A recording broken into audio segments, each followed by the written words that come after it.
Salut. Alors, un petit podcast, ça fait longtemps que j'en ai pas fait. Je sais pas du tout quel nom je vais donner à ce podcast parce que je pense qu'il va y avoir, il y a beaucoup, j'ai une liste, je sais pas, d'une quinzaine de trucs que je voudrais traiter. Des petits trucs par-ci par-là. En fait, c'est un peu les coulisses. Je vais peut-être renommer le podcast d'ailleurs les coulisses d'astronomie pratique. Différents trucs que j'ai envie d'évoquer mais que je n'évoque pas spécialement dans d'autres contenus, notamment dans des vidéos YouTube parce que je ne vois pas trop comment les caser, c'est après un peu bizarre, enfin bref, je vais vous reparler un peu de tout ça. Voilà, donc installez-vous confortablement, c'est vraiment un podcast blabla, posé, pas de montage, pas de prise de tête. Si ça vous intéresse pas, je vous invite à le quitter, c'est parce que ce sera pas... Il y aura de l'astro évidemment, mais c'est pas le sujet principal. Donc voilà. Le premier truc, justement, pourquoi je fais ce podcast, notamment, c'est parce que j'ai l'impression d'avoir perdu un peu un lien, que ce soit dans les vidéos YouTube ou même dans les mails. Je pense que ces derniers temps, en fait, je me suis concentrée sur l'efficacité du contenu, sur le fait de faire des contenus condensés qui vont droit à l'essentiel, parce que, en fait, j'ai une obsession pour l'apprentissage rapide, facile, et vraiment le côté pédagogique, transmettre des informations de manière simple, efficace. C'est vraiment une obsession. Le problème, c'est que du coup, je suis tellement focalisée là-dessus que j'en perds peut-être un peu le côté humain. D'où l'intérêt de faire ce podcast, retrouver un peu un côté humain. Voilà, parce que je ne suis pas un robot, même si certains aimeraient bien. Ça me fait penser à un commentaire que j'ai vu sous une de mes vidéos YouTube, de quelqu'un qui se plaignait que les youtubeurs ne savaient pas parler français parce que j'avais dit utiliser au lieu de utiliser dans une de mes vidéos. C'est vrai que ça m'arrive fréquemment d'écorcher des mots, même moi quand je revois, des fois quand je fais le montage et que je entends des trucs, en fait je m'entends pas parler à l'instant T, et du coup quand je réécoute, voilà, je vais pas m'amuser à réenregistrer. Comme je disais à la personne, si vous voulez un contenu nickel, propre, allez regarder ou prendre un contenu qui a été fait par une intelligence artificielle. Il va y en avoir de plus en plus, donc ça va tomber bien. Mais voilà, j'ai pas envie de gommer ces imperfections, même si je suis assez perfectionniste, donc c'est dur, mais je me force. Mais voilà, donc en gros, c'est un peu mon dilemme en tant que créatrice de contenu sur Internet. Il y a le côté... Voilà, je fais des vidéos qui sont assez courtes, mais en même temps qui donnent, en tout cas j'essaye de donner pas mal d'informations pour ne pas passer 2 heures sur une vidéo, alors qu'on aurait pu y passer 15 minutes pour avoir les mêmes infos. Voilà, c'est tout ce que j'ai fait ces derniers mois. Je ne sais pas si vous avez vu là, toutes les dernières vidéos YouTube que j'ai sorties. Notamment, mon objectif, ça a été d'un peu de combler les sujets que je n'avais pas traités. Par exemple... un Tutopix, une vidéo sur les filtres, je sais même plus les dernières vidéos que j'ai sorties, enfin bref, plusieurs gros sujets importants que je trouve qui manquaient, donc que j'ai créé, voilà. Mais j'ai l'impression, n'hésitez pas à me faire des retours sur ces podcasts parce qu'en fait c'est super dur de savoir. Il y a d'un côté moi ce que je ressens, ce que je pense qu'il y a dans ma tête et ce que je vous partage ici dans ce podcast, même si je ne sais pas si c'est intéressant ou pas, vous me direz. Et d'un côté, ce que vous percevez, ce que vous voyez, ce que vous aimez, ce que vous n'aimez pas de l'autre côté. Et ça, c'est très dur en fait à voir.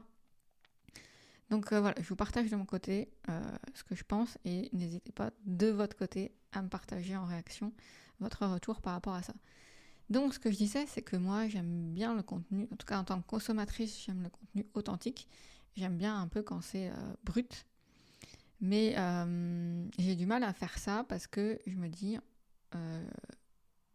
encore une fois, il faut que je sois pertinente, il faut aller droit à l'essentiel parce que c'est une qualité en fait qu'on me ressort souvent. Donc voilà, je me bride possiblement à cause de ça aussi. Et puis je me dis, l'astrophoto, c'est un domaine visuel, c'est lié à la photographie. Donc j'essaye de faire des vidéos pas trop mal, quoi. Visuellement, voilà. Donc c'est un peu mon dilemme entre contenu authentique et disons où je pourrais blablater plus et avoir plus d'humain et contenu plus efficace, plus court, plus direct. Vous avez les informations, et voilà. Il y a un contenu justement qui était peut-être le contenu le plus humain entre guillemets que j'avais sur la chaîne, qui permettait peut-être de faire un lien justement entre vous et moi. J'ai appelé ça des vlogs astrophotos. C'est quand je sortais le télescope pour shooter. Justement, je filmais tout du moment où je sors le télescope, j'installe, je branche, je fais les réglages, je lance la session shooting. Une fois je traite et je reprends la vidéo une fois que j'ai fini. Ça, j'en fais plus. Moi, j'aimais beaucoup les faire, même si c'est des vidéos qui me prennent clairement le plus de temps. Je sais pas, je pense que c'était assez apprécié. J'en fais plus. Pourquoi ? Parce que c'est tout le temps pareil en fait. Des fois, j'y pense quand je sors le télescope. Je me dis, tiens, ce serait peut-être sympa si j'en refaisais une. Mais c'est tout le temps la même chose en fait. Le télescope, je le sors toujours pareil. Je fais toujours les mêmes branchements. Enfin, il n'y a pas de nouveauté. Donc, je me dis quel est l'intérêt. Voilà. Sinon, par rapport aux vidéos, ce que j'ai fait pour me sentir un peu moins débordée, alors il y a plusieurs choses que j'ai un peu changé ces derniers mois. Notamment, j'ai pris un monteur sur toutes les dernières vidéos. C'est un monteur extérieur qui a monté les vidéos. Donc ça m'aide bien. Ça me fait pas mal gagner de temps parce que le montage, ça prend un temps de fou. J'essaye aussi de prendre mes week-ends, chose que je faisais très rarement depuis que j'ai lancé Astronomie Pratique en 2018. Voilà, c'est le problème en fait quand sa passion se transforme en métier. Ça prend beaucoup de place et c'est assez dur en fait de distinguer pro-perso, les deux sont complètement mélangés. C'est une chance énorme de faire ça. Le truc c'est que des fois en fait, même si c'est quelque chose qu'on aime bien, on arrive à saturation, on a juste besoin de faire une pause. Donc voilà, le fait de prendre des week-ends, d'avoir des jours où je me dis vraiment non, je ne travaille pas, c'est quelque chose que j'essaye de faire de plus en plus, même si là, quand j'enregistre ce podcast, on est lundi et que j'ai bossé tout le week-end. Mais bon, ça arrive encore de temps en temps, mais majoritairement, j'essaye d'avoir une coupure. Un autre truc aussi, vous l'avez peut-être vu, c'est que je n'ai pas sorti de nouvelles formations depuis quelques temps, alors que j'en sortais vraiment régulièrement. C'est pareil, j'en pouvais juste plus. Ça faisait 3 ans que je faisais des formations non-stop. Alors de votre côté, vous en rendez pas forcément compte, surtout sur les dernières formations, parce que les dernières, en fait, plus je sortais de formation, et à chaque fois, j'allais plus loin. C'était une formation plus longue, plus complexe. Ça me prenait des mois à sortir les dernières. Donc voilà, mais enfin voilà, non-stop en fait. À peine je finissais une formation, donc j'ai envoyé des mails pour prévenir qu'une nouvelle formation était sortie, et derrière je réattaquais une nouvelle formation. Donc voilà, là c'était too much, donc j'ai fait une pause. La dernière formation est sortie, je ne sais plus exactement, peut-être au mois d'octobre, un truc comme ça, ouais, je pense, sur l'autoguidage, je crois que c'était ça. Donc voilà, là, pause, j'ai d'autres sujets. En plus, je pense que j'ai traité vraiment la majorité des sujets. Il y a quelques trucs quand même où j'ai des idées, ce serait sympa, mais je vais le faire vraiment calmement, lentement, en prenant mon temps. C'est l'objectif de 2024. Il y a notamment le traitement. Je pense que j'explore encore énormément de choses au niveau du traitement. Je pense qu'actuellement, la majorité des gens mettent beaucoup de temps à traiter une photo, et je pense qu'on peut traiter une photo de A à Z en 1 heure, sans prendre en compte le moment de WBPP. Alors, si vous êtes sous PixInsight, en tout cas le moment de pré-traitement où c'est juste l'ordinateur qui travaille tout seul, ça évidemment ça prend du temps, mais nous on fait rien pendant ce temps-là, donc je ne le compte pas. Mais après, à partir du moment où on a le master light jusqu'à la photo finale, je pense qu'il est faisable de traiter une photo en 1 heure, voire moins. Et je pense même que moins on met de temps à traiter une photo, entre guillemets, et meilleur va ou peut être le résultat. Pourquoi ? Parce que je me rends compte, plus je passe de temps sur une photo, plus je ne vois rien au bout d'un moment, et tout ce que je fais, c'est que je dégrade. Donc mon objectif, c'est de trouver le traitement, le process, le workflow le plus simple, le plus rapide à faire pour avoir un œil neuf de A à Z et de dégrader au moins possible les images. C'est mon hypothèse. Je tends de plus en plus vers ça ces derniers mois. La dernière photo des dentelles, j'en ai fait 3 ou 4 différentes. Je n'en pouvais plus. de A à Z. J'y ai passé des jours et vraiment à la fin, je voyais plus rien. Et en fait, justement, quand je sors une photo, généralement, je vais faire plusieurs tests pour voir est-ce que vraiment un traitement plus long, plus de process va donner un meilleur résultat. Voilà, ma réflexion pour l'instant, c'est ça, c'est que non, pas forcément. Voir, essayer d'aller plus vite peut donner un meilleur résultat. Je vous tiendrai au courant, je vais encore prendre le temps de regarder tout ça, de voir ce qu'il est possible de faire. C'est vraiment, vraiment intéressant. En parlant de photos, je suis assez contente. Les 2 dernières photos, l'avant-dernière qui est la nébuleuse de la trompe d'éléphant. Maintenant, je poste mes photos sur Astrobin. Si vous avez un compte Astrobin, vous pouvez chercher Astronomie pratique. L'avant-dernière, du coup, a été nommée, a été sélectionnée dans les top picks sur Astrobin. Elle n'a pas été nommée top pick, ça a été sélectionné. Je ne me souviens plus comment ça s'appelle. Nominé top pick, voilà, je crois que c'est ça le terme, nominé top pick. Et la dernière, celle des dentelles du cygne, a été sélectionnée top pick, donc encore un cran au-dessus. Donc ça me fait, c'est super cool, ça me fait super plaisir et voilà, j'espère que continuer à aller dans ce sens. Normalement, il n'y a pas de raison. Je fais en sorte d'améliorer les résultats de mes photos, notamment avec le télescope que je vais installer en Espagne. Et là, on va partir dans quelques semaines, quelques jours, peut-être bientôt même. Je vous en reparle un petit peu après. Sur un autre sujet, un truc dont on ne se rend pas forcément compte, où j'ai noté, je me suis fait une petite liste de trucs que je voulais dire dans cet épisode, et j'ai noté, c'est super compliqué de faire simple. Et c'est un truc, pour revenir, alors ce podcast, je vous avoue que c'est un peu tout mélangé. Mais bref, on va se battre contre le perfectionniste, c'est pas grave, on a le temps.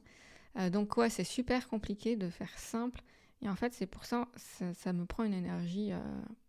Vraiment, c'est plus compliqué de faire une vidéo de 10 minutes où vraiment on va essayer de condenser, d'apporter le maximum d'informations et en même temps en trouvant des manières d'expliquer les choses simples que de faire la même vidéo qui dure 30 minutes et où juste on parle à l'arrache, comme ce que je suis en train de faire là en l'occurrence.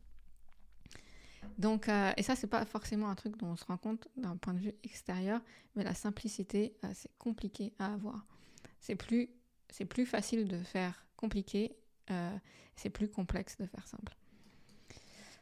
Voilà, alors, quels autres sujets je voulais traiter Ouais, alors...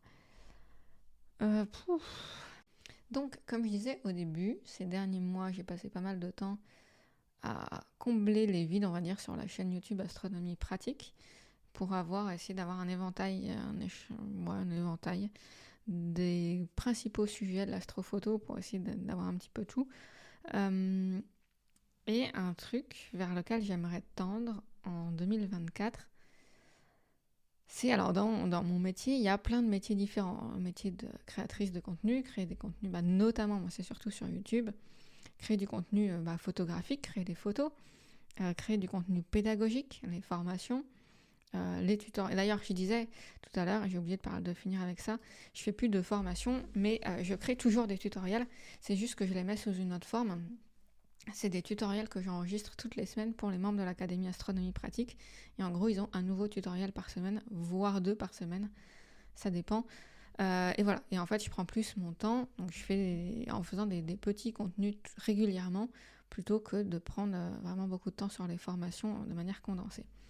Donc voilà. Donc, il y a le métier de formatrice, faire de la pédagogie, etc. Le métier d'astrophotographe, de se former sur l'astrophotographie, les derniers Process Pix qui sont sortis, des nouvelles méthodes, perfectionner les méthodes de traitement, le matériel, enfin bref, tout ça. Évidemment, il y a le métier derrière, de tout ce qui est administratif, tous les trucs chiants, quoi, mais qui sont là aussi.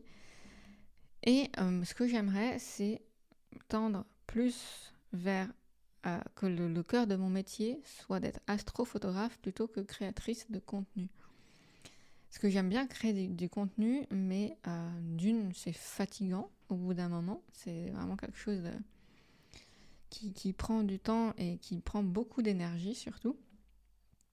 Et c'est ce que j'ai envie de faire en fait.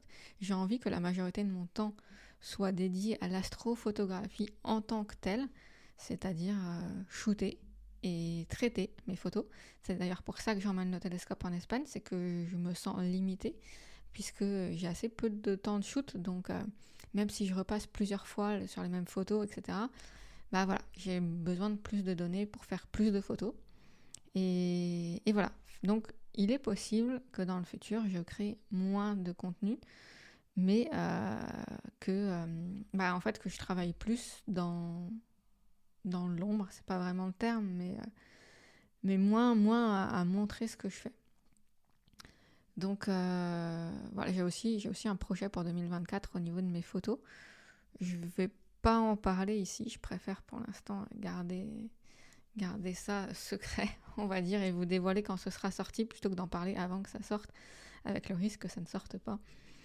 Il y a un truc aussi, c'est que c'est compliqué sur la chaîne YouTube, c'est qu'il y a pas, enfin, il y a un peu des personnes de tous les niveaux, et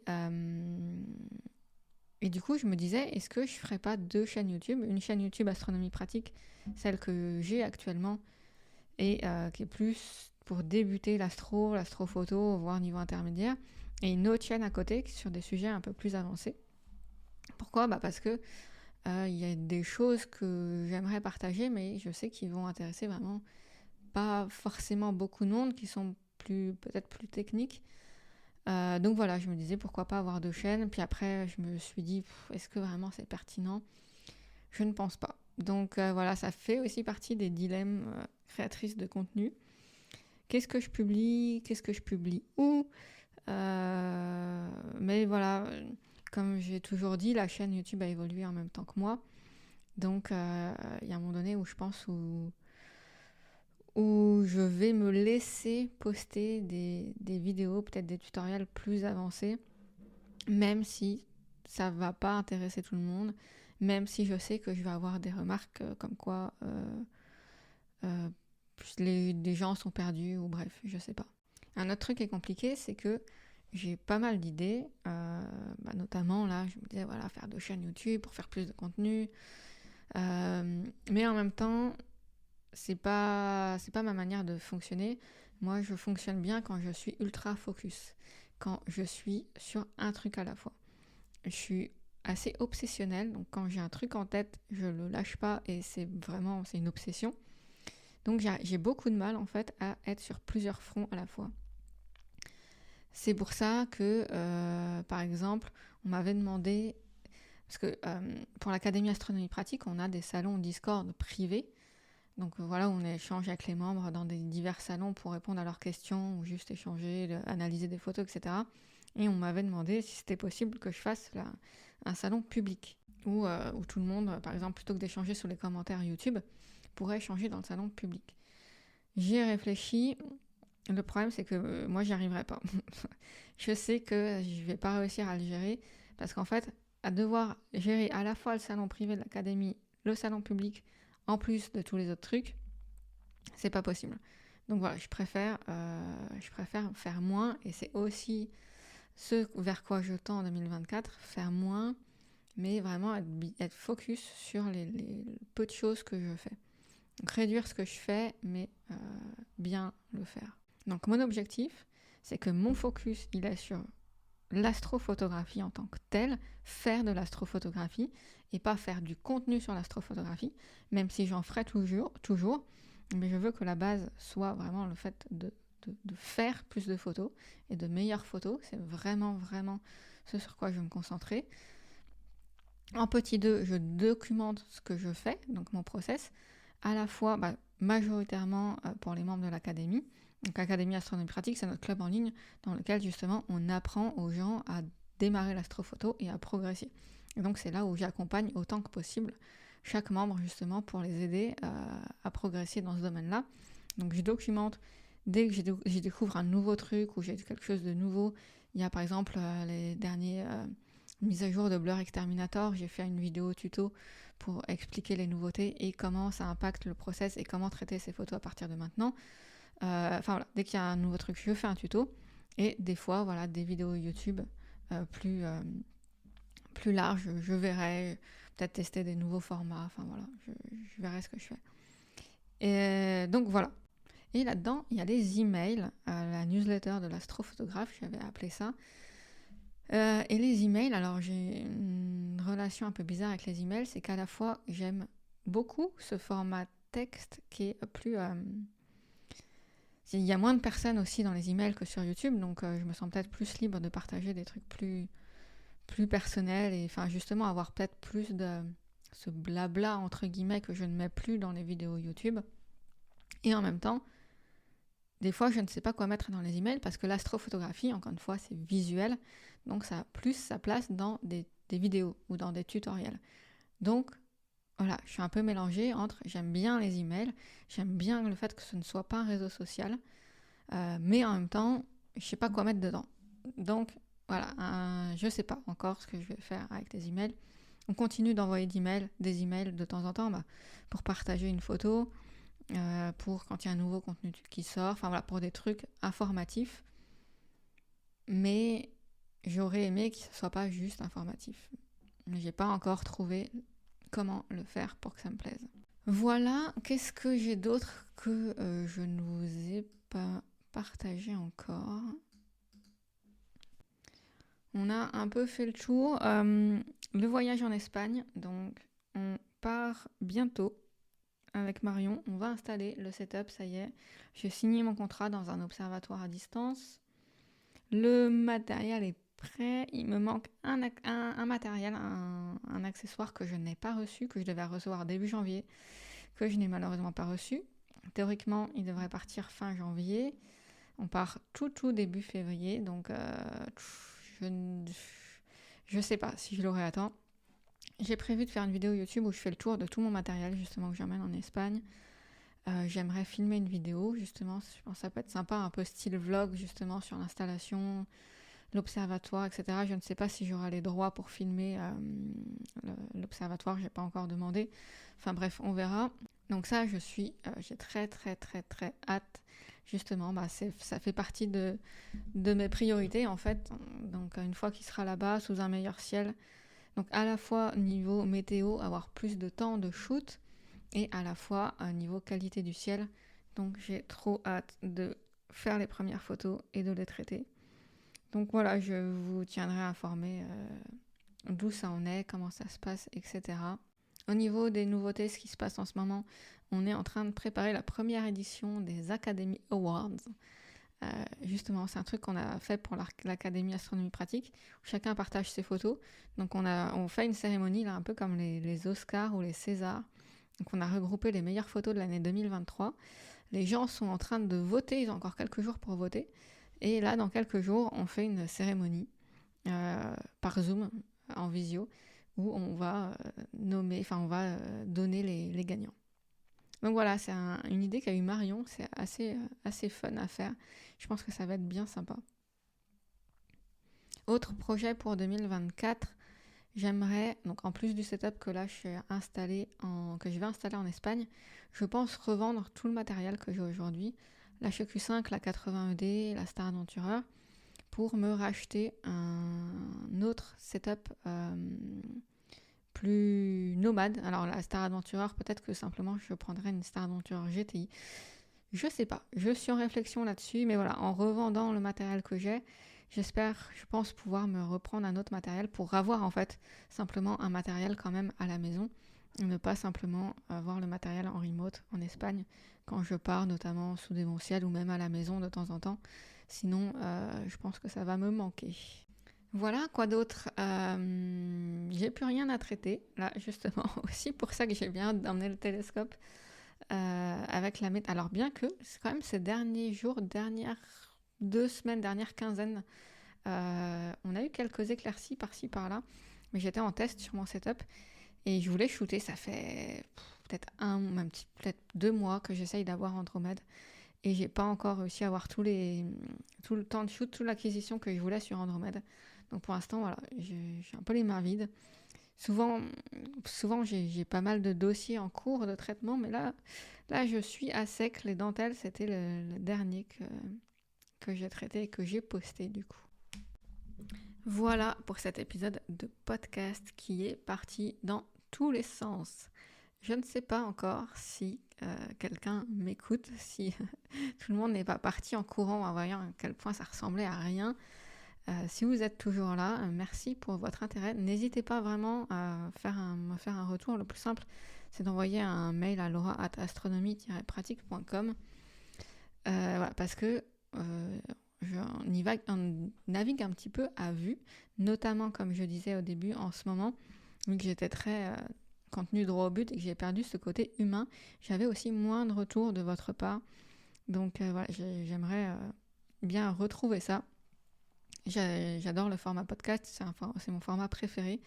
Donc peut-être que je ferai d'autres justement pour mettre des choses, parler de différentes choses que je ne mets pas ailleurs. Je me dis aussi que ce podcast va potentiellement intéresser d'autres créateurs de contenu. Justement, le fait de partager les difficultés en fait qu'on a et qu'on ne voit pas depuis l'extérieur. Donc voilà, si vous créez du contenu, n'hésitez pas à me faire un petit message. Et sur ce, on se retrouve bientôt, je ne sais pas où, sur YouTube. De toute façon, c'est ça, les plateformes sur lesquelles je me concentre majoritairement, c'est YouTube. Et maintenant, d'ailleurs, YouTube, on peut mettre des podcasts en audio. Donc, potentiellement, les podcasts qui sont donc sur Spotify, Apple Podcast, peut-être bien Google Podcast, et donc seront sur YouTube, dans l'onglet podcast. Les emails. Et puis, voilà, c'est vraiment le cœur des endroits où je partage du contenu. Et après, il y a de temps en temps, ou notamment les nouvelles photos sur Instagram, sur Facebook. Et puis voilà, je crois que j'ai fait le tour. Donc, à bientôt. Je vous souhaite une bonne journée. On se retrouve sur YouTube, dans votre boîte mail, ou dans un autre podcast, ou dans l'académie pour les membres. Et puis, gardez la tête dans les étoiles.